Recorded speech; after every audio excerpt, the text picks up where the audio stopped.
Suis-je égoïste de ne pas avoir hébergé ma collègue? J'ai 23 ans et je vis seule dans une petite maison avec 2 chambres.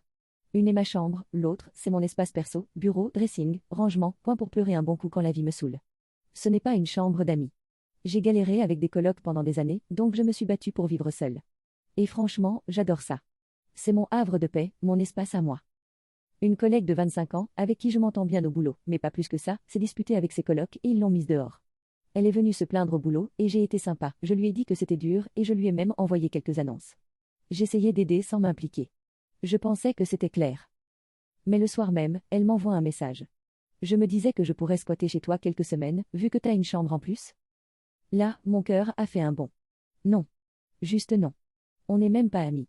On n'a jamais traîné ensemble en dehors du travail. Elle ne sait rien de ma vie. Et elle veut venir vivre chez moi? Dans mon espace? Je lui ai répondu poliment. Je comprends que ce soit compliqué pour toi, mais j'ai besoin de mon espace, et je suis pas en état d'accueillir quelqu'un chez moi.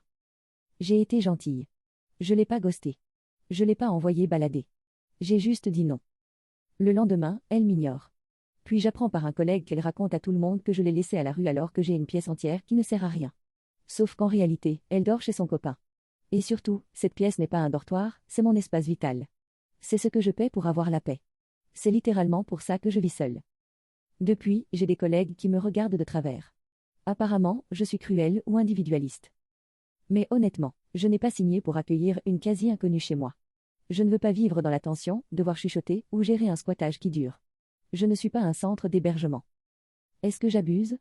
Est-ce que j'aurais dû dire oui juste pour ne pas passer pour la méchante? Je culpabilise un peu. Mais je pense avoir fait le bon choix.